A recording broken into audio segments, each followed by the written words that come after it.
She suddenly realized that the limping beggar at the street corner just now was her boxer boyfriend who had disappeared for 2 years, and she had failed to recognize him.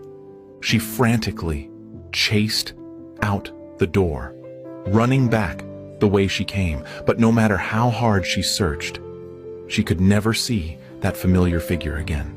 The most painful thing in the world is to miss the one you love most, and every punch she landed on her chest felt like performing CPR, filled with despair and suffocation.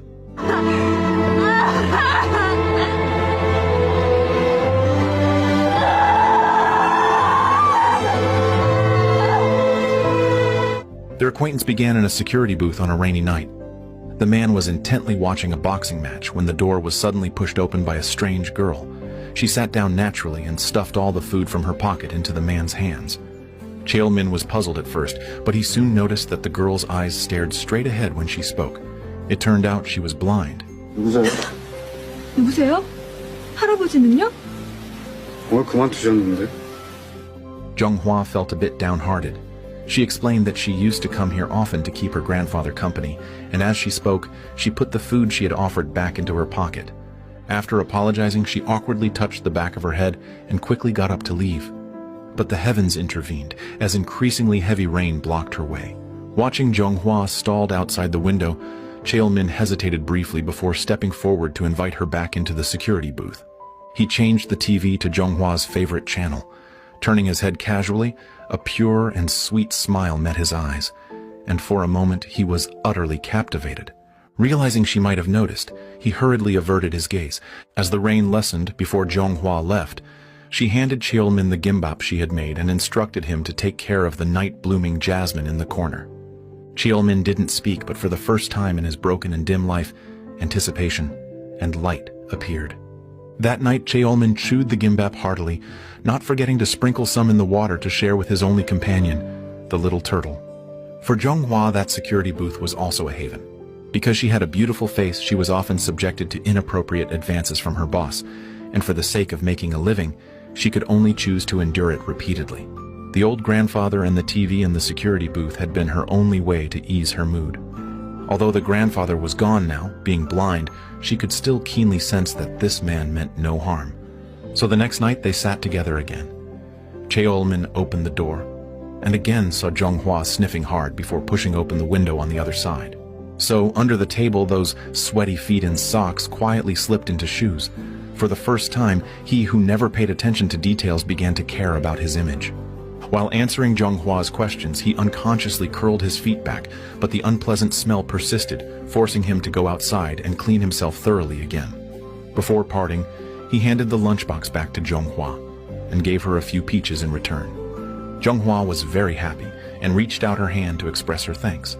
But looking at those white, smooth hands, Cheol-min delayed responding. Only after Jung-hwa reminded him did he hesitantly extend his hand. As their hands touched, it was an unusually hard texture, which naturally made Jung-hwa curious. 무슨 일 하면 손이 이렇게 돼요? Withdrawing his hand, Cheol-min lowered his head silently and didn't answer the question. Jung-hwa didn't dwell on it. After all, everyone has their secrets, just like that car accident involving her parents. When you care about someone, you remember everything they say. From then on, Cheol-min got a new pair of shoes and calculated Jung-hwa's off-work time to air out the security booth in advance, shaking the dust off his clothes beforehand to ensure the air inside was fresh enough. And that night-blooming jasmine was also well cared for by him. After finishing everything, he would close his eyes and listen closely to the surrounding sounds. Only when he heard the tapping of her cane would a slight smile appear on his face. After several encounters, they gradually became familiar. She would ask him if he was handsome and share her joys and sorrows with him. Unconsciously, this small security booth quietly drew two equally lonely hearts closer to each other. That day, as the TV program ended, Jung-hwa was about to go home when a sudden honk behind her startled her, causing her to fall and knock over a nearby liquor bottle. Cheol-min rushed forward, terrified she might cut her fingers. But this accident still sprained Jung-hwa's ankle, which pained Cheol-min deeply. He temporarily handed over his work to someone else and took Jung-hwa to the hospital immediately. And experiencing this incident made Jung-hwa open her heart completely to Cheol-min. Since her parents passed away, she had forgotten this feeling of being cared for and looked after for far too long. On the way back, Zhonghua limped after Cheolmin, the pain in her foot making the walk difficult. 엎힐래요? 후회하실 텐데. 괜찮아요. 엎혀요. Cheolmin crouched down and suggested carrying her on his back. Zhonghua didn't refuse. She just extended her right hand, found Cheolmin's position, then slid it to his shoulder, leaning onto that sturdy back. The dim streetlights cast their glow, illuminating a man breathing heavily and the happy, smiling face behind him.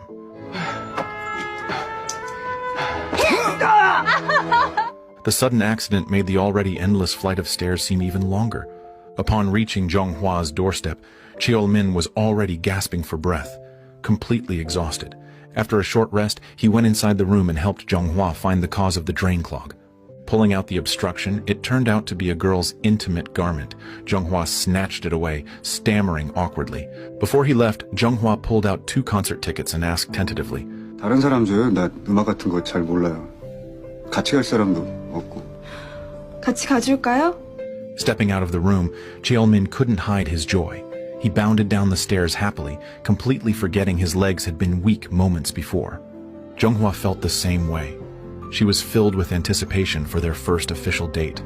A woman adorns herself for the one who appreciates her. Though blind, Zhonghua still went to the hair salon and got a hairstyle the owner deemed very fashionable. She carefully chose a dress and even applied beautiful makeup before setting out.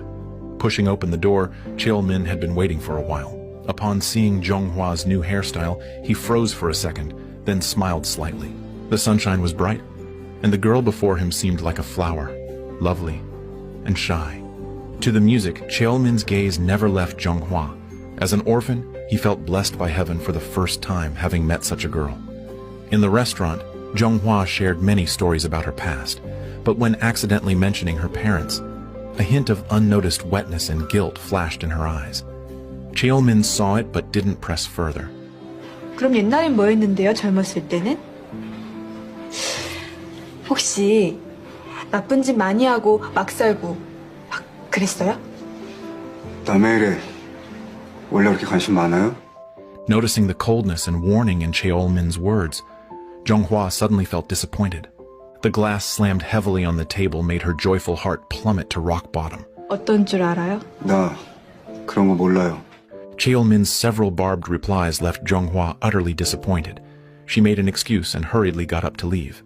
Only then did Cheolmin realize he had said the wrong thing. So, after seeing Zhonghua home, he called out to her and answered the earlier question. It turned out he had been a boxer and had indeed done many bad things, but now he had reformed and chosen a different way to live. Zhonghua looked towards Cheolmin and, seeing he wouldn't speak further, coldly bid him good night, opened the door, and went back inside. In truth, Cheolmin wasn't just a top boxer, he was also a violent debt collector. During one job, he only meant to intimidate, but unexpectedly, the other person lit gasoline himself and jumped from the building. This accident triggered an even more horrific traffic collision. He hadn't had time to check before the police knocked on his door. He spent 5 full years in prison. Tormented by conscience, he went straight after release and became the security guard he is now. Fortunately, the man who jumped was saved in time. Cheolmin often visited the hospital to try to make amends. That day, a nurse gave him a hair clip, asking if he had a girlfriend to give it to. Cheolmin grinned foolishly, but didn't answer. Ever since they parted last time, he waited daily in the security booth, hoping Zhonghua would come. But the tapping sound of the white cane on the ground never came towards him again. Though Cheolmin wanted to reconcile deep down, he felt like a sinner, undeserving of anyone's forgiveness. Getting home from work that day, Zhonghua had just opened her door when she suddenly heard a man's voice behind her. It was that troublesome boss. He forced his way into the room unreasonably and forcefully. Flaunting his higher rank, his words grew increasingly suggestive, soon revealing his filthy nature. Zhonghua instinctively tried to resist, only to be met with a hard slap. Seeing her boss's twisted face, Zhonghua was terrified to the extreme. In her panic, she activated the personal alarm she carried, but another slap came down, shattering her only hope of rescue into pieces. At the critical moment, the sound of a door breaking down reached her ears. Upon seeing the scene before him, a surge of rage instantly shattered Cheolmin's reason. He threw punch after punch, deaf to the pleas for mercy. Like a starved wolf denied food for days, his eyes were fierce, determined to tear the person before him apart. Only upon hearing Zhenghwa's voice did he slowly loosen his grip, but a hungry wolf doesn't easily release its prey. The room finally quieted down. Cheolmin slowly approached Zhenghua, crouched down beside her, and the anger in his eyes quietly transformed into heartache and tenderness. 나 해고되면 아저씨가 책임질 거예요. 왜 참냐고요? 살아야 되니까. 도와줄게요. 아저씨가 뭔데 날 책임져요? 나 더 비참하게 만드는 거 알아요? Cheolmin didn't speak. He silently stood up and quietly placed the hair clip on the table. Late at night, Zhenghua sat dazedly in the dim bathroom, shining the flashlight towards her eyes again and again. The fading glimmer of vision seemed to dim further. In the days that followed, every time Zhenghua went out, a shadow always quietly trailed not far behind. Sensing it, she showed no alarm. Instead, deep within her cold heart, she felt a sense of peace and spreading warmth. So, in front of the security booth, that familiar figure finally appeared again. Zhenghua chose to resign. She hoped Cheolmin could accompany her for a walk this weekend. 다음 주말에 시간 되면 어디 가까운 데라도 데리고 가줄래요? Those not good with words often use actions instead. Before setting out that day, Cheolmin handed the puppy in his arms to Zhenghua, a golden retriever. He hoped that even in his absence, his beloved girl could feel companionship and happiness. He named the dog Muriel, meaning carefree, as in a life without worries. A gentle spring breeze blew through the car window, carrying the scent of new buds, softly brushing against two hearts drawing closer. By a lakeside, Zhenghua learned for the first time that Cheolmin was an orphan who didn't even remember his parents' faces. So she called out to Cheolmin. They crouched down together, each picking up a smooth pebble. Feeling the warmth transmitted through their palms, he looked at her. The breeze lifted her hair and gradually lifted the corners of her mouth too. So this firm, silent confession, accompanied by the playful dog beside them and the shimmering ripples on the lake surface, began to play its notes like a scorching, beautiful movement. Zhenghua's arrival was like a ray of warm sunlight descending from heaven, reigniting motivation and hope in Cheolmin's dark and desolate world. To provide Zhenghua with a better life, he sought out his former coach and returned to his boxing career. Besides rigorous daily training, he also took on a water delivery job. That seemingly awkward man actually possessed deeply romantic tenderness and attentiveness. He removed the light-blocking window boards in the room, smoothed sharp table corners, and dismantled the trip-prone threshold, eliminating every potential hazard one by one. 가구들 위치 좀 바꿨어. 턱도 없앴네. 뒤에 침대 있어. Feeling the long-missed sunlight in the room, Zhenghua found Cheolmin's position and cupped his face, wanting to remember this man's features so intensely for the first time. Her fingertips traced his dark eyebrows, then his closed eyes, his high nose bridge, and slightly parted lips. Their eyes met, her bright smile so captivating that everything around them turned hazy and dreamlike. Their relationship rapidly deepened, laughter filling every corner of the room as if the past darkness and loneliness had never existed. Cheolmin's training showed initial results. He regained his former skills and gradually made a name for himself in various competitions. Zhenghua also learned massage techniques from books through self-study. Every night, she would relieve the fatigue in Cheolmin's back. After saving some money, they began planning a beautiful future together. Cheolmin suggested opening a small workshop so Zhenghua could make the bowls and vases she loved. Everything seemed to be moving in a positive direction. Until this day, when Zhenghua brought Cheolmin before her parents' memorial and spoke of the car accident buried deep in her heart, a memory she never dared revisit. That day was also a rainy night. Zhenghua was driving her parents when her attention was drawn to a flaming figure falling from the sky at an intersection. It was this momentary distraction that caused the devastating accident Zhenghua would feel guilty about for life. She lost her sight and her deeply loving parents. These words exploded like thunder in Cheolmin's mind. His breathing grew rapid, almost suffocating. He realized the victims of the traffic accident he indirectly caused were his beloved girl and her parents. All her misfortune and suffering stemmed from him. In the dark boxing gym, he pounded the heavy bag with furious punches until utterly exhausted, then knelt on the floor clutching his knife-twisted chest, breaking down, sobbing. Returning home that night, Cheolmin found dinner spilled across the floor and panicked. After searching, he finally found Jonghwa in the hospital.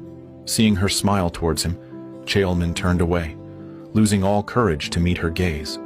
Fortunately, this accident led Cheolmin to learn crucial news from the doctor.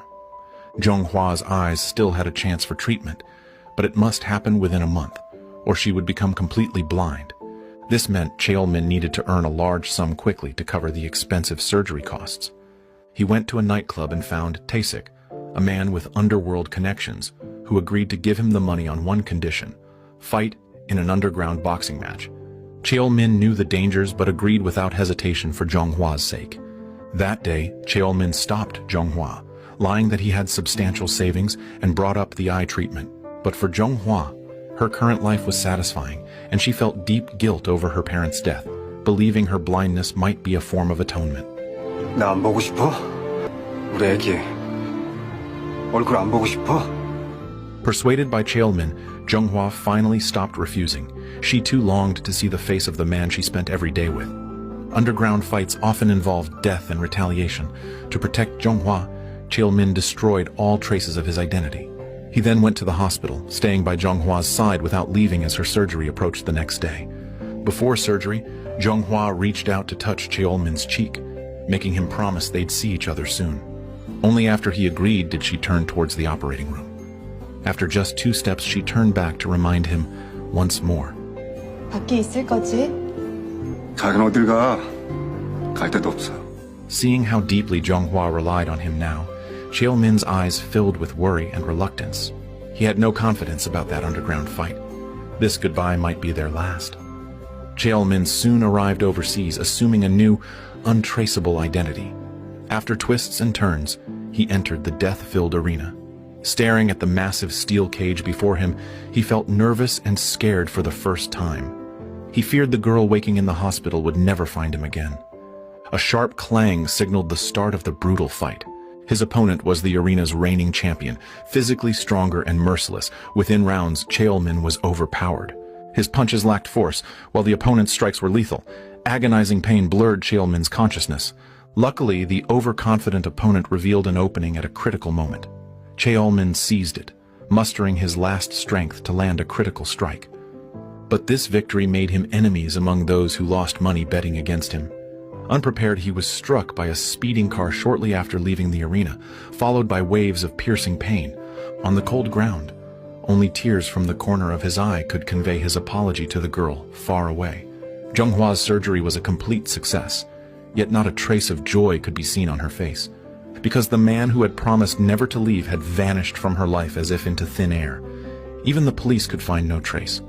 Worse still, the house filled with their shared memories was soon to be demolished. She had indeed regained her sight, but she had also plunged into darkness. On moving day, a long-delayed package finally arrived. Jonghwa hurriedly opened it. It was the hair clip Cheolmin had once given her.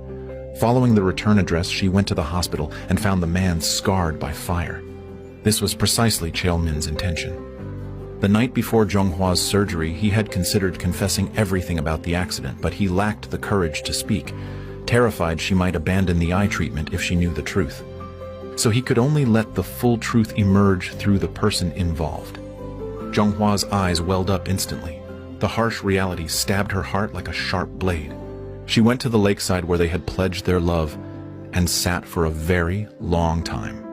Ultimately, she chose to clutch that smooth pebble tightly in her palm. Jonghwa's longing for Cheolmin grew ever stronger. She tried to recreate his likeness through the tactile memory in her mind. But no matter how she tried, the result was only a vague, cold clay figure. 2 years passed quickly. Following their original plan, Jonghwa opened a small workshop locally, refusing many worthy suitors, always staying put, waiting for that person to appear. Besides her own work, Jonghwa often volunteered at the hospital. That day, as usual, she was intently massaging an elderly patient, unaware that her voice had suddenly made a man in the next bed open his eyes. That man was none other than Cheolmin, who had been missing for 2 years. But seeing the familiar figure, he instinctively buried his face in the pillow. Now sight restored, she was radiant and beautiful. Tears already soaked his eyes. Suppressing the trembling in his body, he turned his head back away. Whether from guilt or his current physical state, he dared not and could not reveal himself to her. 2 years bedridden had caused Cheolmin's muscles to severely atrophy. Yet despite this, the hands massaging his back still paused briefly. For a moment, she almost recognized him, but when she looked up, she saw an unfamiliar name. Seeing the scarred face, she gave a tearful smile, her hopeful eyes dimming once more.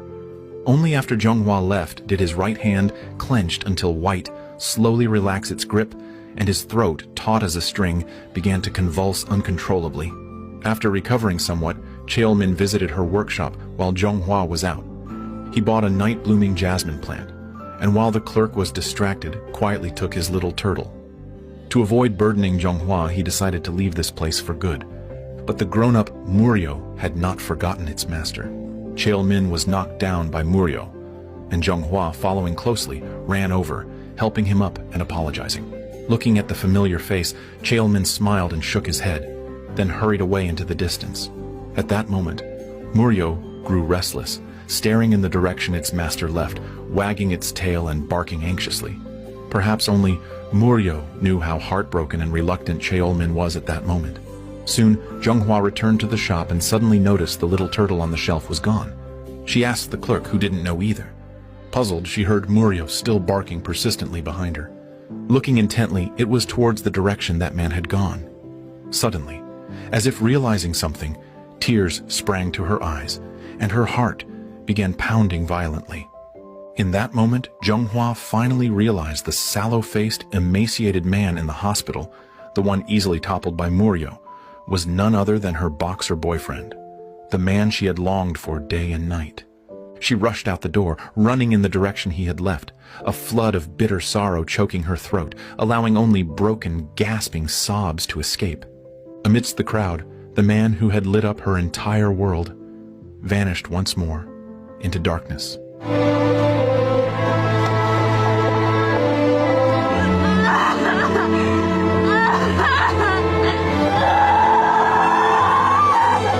Slightly calmer, Zhonghua drove towards the hospital, but staff informed her halfway that Cheolmin had checked out 2 weeks prior. The car screeched to a halt. Zhonghua slumped onto the steering wheel as if the whole world was abandoning her. Just as despair set in, a familiar place slowly surfaced in her mind. By the shimmering lake, Cheolmin took the little turtle from his bag and placed it in the water. Fate played a cruel joke.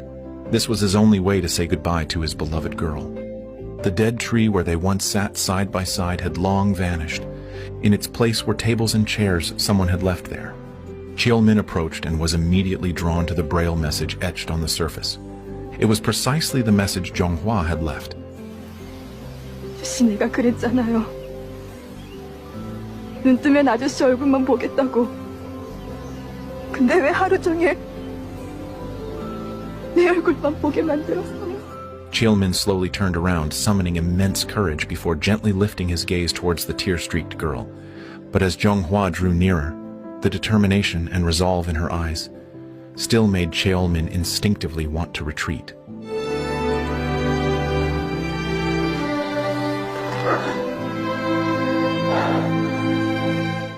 True love is a journey where souls align, a process where two hearts gradually draw near, merge, and redeem each other across the long years. It is absolutely not the fleeting firework of momentary passion, dazzling but brief. Simultaneously, in love, each person is a unique individual with their own edges and past. Understanding and acceptance are the keys to love's endurance. Just like Cheolmin and Zhonghua, both had painful pasts, both struggled in the quagmire of fate.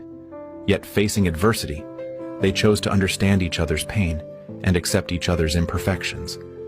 This led to that final warm and touching embrace. Life is never smooth sailing, and neither is love. Two people truly in love will stand shoulder to shoulder when the storm arrives, holding up a clear sky for each other. And the clasped hands transmit not just warmth, but also the confidence and courage to keep moving forward in the face of obstacles.